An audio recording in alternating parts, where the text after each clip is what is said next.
Picture this: the President of the United States faces down America's greatest adversaries, China and Russia, in a battle for control of the Arctic. The year is 2026. The location is Davos, Switzerland, and Donald Trump just pulled off one of the most brilliant strategic victories in American diplomatic history. This is the story of how Trump secured American dominance in the Arctic, broke China's mineral monopoly, and strengthened NATO, all without firing a single shot. Let's see how he did it.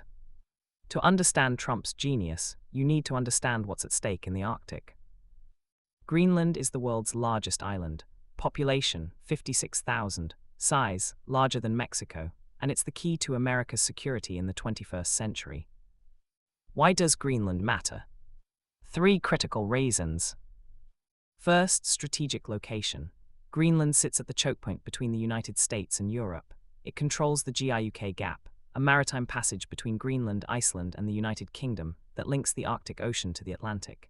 Control this passage, and you control access to the North Atlantic for both trade and military operations.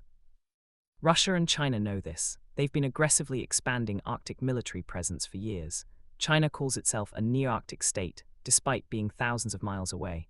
Russia has been militarizing the Arctic at an alarming pace. Second, military dominance. Greenland is home to Pituffik Space Base, the northernmost US military installation. This base monitors ballistic missiles, tracks satellites, and provides early warning systems that protect the American homeland. Without Greenland, America is blind to threats from the north. Third, economic independence. Greenland holds an estimated 36 million tons of rare earth minerals: neodymium, dysprosium, graphite, copper, lithium, the materials that power smartphones, electric vehicles, AI systems, and advanced weaponry. And here's the crisis. China controls 79% of global graphite production and 90% of rare earth processing. China has weaponized rare earths against the United States. China wants access to Greenland's minerals as part of its Polar Silk Road initiative. If China gains a foothold in Greenland, America loses the ability to build advanced technology without Chinese permission. Trump understood what most politicians missed. Greenland isn't just an island. It's the key to American independence, American security, and American dominance in the century ahead. So when Trump first floated buying Greenland in 2019, he wasn't being impulsive. He was being visionary. The world laughed. Trump was already planning. Fast forward to January 2026. Trump is back in office, and he's ready to make his move. On January 6th, Trump declared that US control of Greenland was an absolute necessity for national security. Denmark and Greenland said no. They wanted to maintain the status quo, but the status quo meant leaving Greenland vulnerable to Chinese and Russian influence. Trump knew that friendly diplomacy had failed. Nice words wouldn't protect America from adversaries who play hardball. So Trump did what great leaders do: he changed the game. He announced that unless a deal was reached to secure American interests in Greenland, he would impose a 10% tariff on 8 European countries, rising to 25% by June 1st. The targeted countries, Denmark, Sweden, France, Germany, the Netherlands, Finland, the United Kingdom, and Norway, all NATO members, all countries that had been underpaying for their own defense while America footed the bill. Trump's message was clear: if you won't help America defend the Arctic against China and Russia, then you'll pay the economic cost.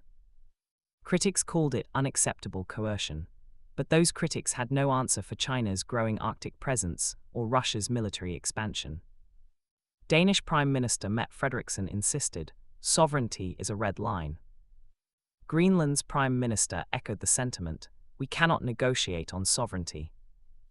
Trump set the deadline, February 1st. Tariffs would begin unless European allies stepped up to defend the Arctic.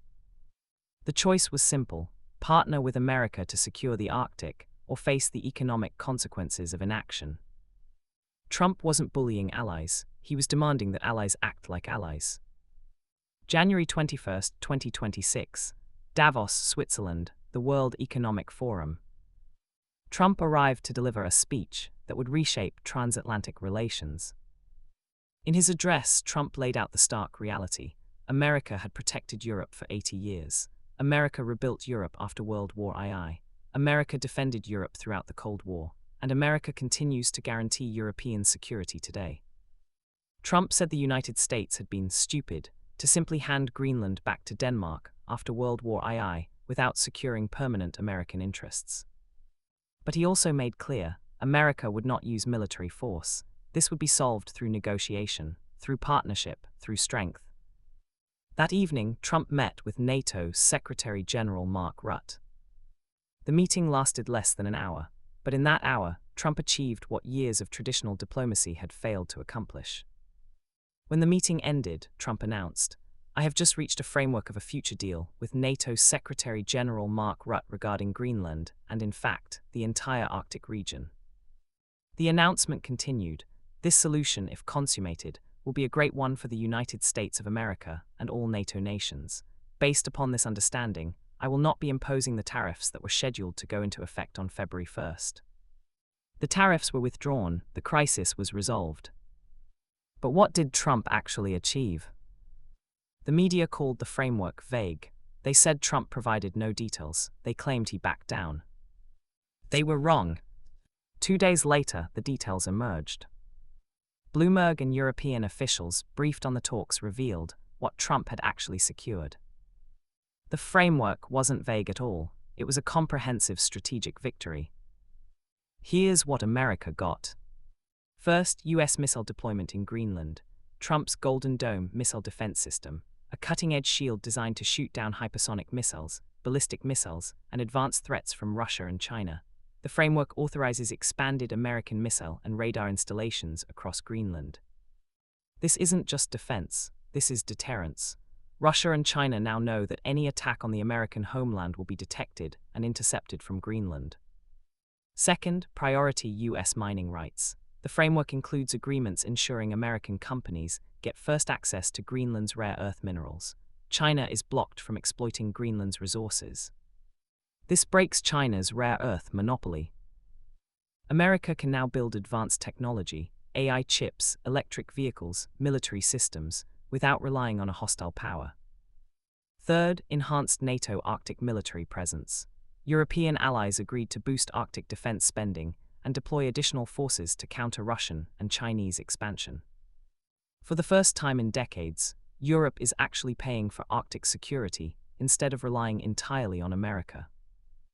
German Chancellor Friedrich Merz praised the framework as the right path and pledged to increase Germany's Arctic military commitment.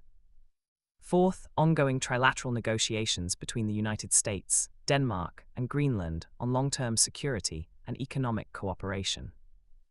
Notice what Trump didn't have to do. He didn't buy Greenland, he didn't annex territory, he didn't trigger an alliance crisis. Instead, he got everything America needed: missile bases, mining rights, NATO funding, and long-term security partnerships through pure negotiating skill. Trump threatened tariffs, he got strategic dominance, and he withdrew the tariffs because he achieved his objectives. That's not backing down, that's winning.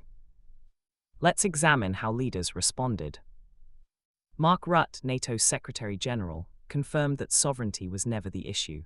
The framework focuses on what matters: defending the Arctic against Russia and China. Translation: Trump reframed the entire conversation from buying Greenland to defending the Arctic. And everyone agreed defending the Arctic is NATO's job. Mette Frederiksen, Danish Prime Minister, emphasized that Denmark retained sovereignty over Greenland. Translation: Denmark keeps the title. America gets the security and resources. Both sides win. Greenland affirmed that sovereignty remains non-negotiable. Translation: same as Denmark. Sovereignty stays with Greenland. Strategic control goes to America. Friedrich Merz, German Chancellor, praised the deal as evidence of shared transatlantic interests. Translation: Germany and other European nations recognized they had been freeloading on American security. Now they're stepping up. The European Union convened an emergency session to discuss the framework. Some European politicians remained wary of Trump's approach, but they had no counterargument to Trump's central point: if you don't defend the Arctic, China and Russia will fill the vacuum. And Trump, he declared total victory, because it was. Trump didn't get sovereignty over Greenland, he got something better: strategic control without political baggage. Denmark keeps the responsibility of governing Greenland. America gets the benefits of security and resources. Europe funds the expansion instead of America, footing the entire bill. China and Russia are blocked from Arctic dominance. Everyone wins except America's enemies. Here's what this really represents. Trump understood something that career politicians miss: you don't need to own something to control it. He made an aggressive opening move, threatening to buy Greenland and impose tariffs. Critics called it reckless. But it was calculated. Trump knew Denmark would never sell. That was never the real goal.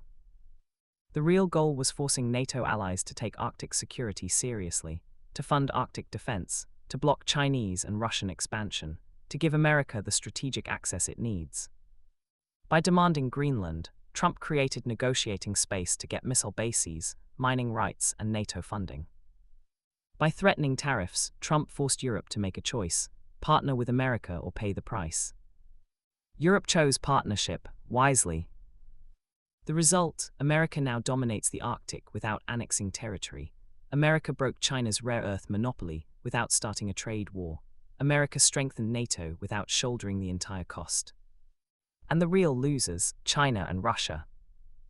China just lost access to Greenland's critical minerals. Their Polar Silk Road initiative is blocked. Their ability to threaten American technology independence is broken. Russia just lost Arctic maneuverability as NATO expands military presence across the region. The Arctic is the next great power battleground. Melting ice is opening new shipping routes, exposing untapped resources, and creating strategic vulnerabilities.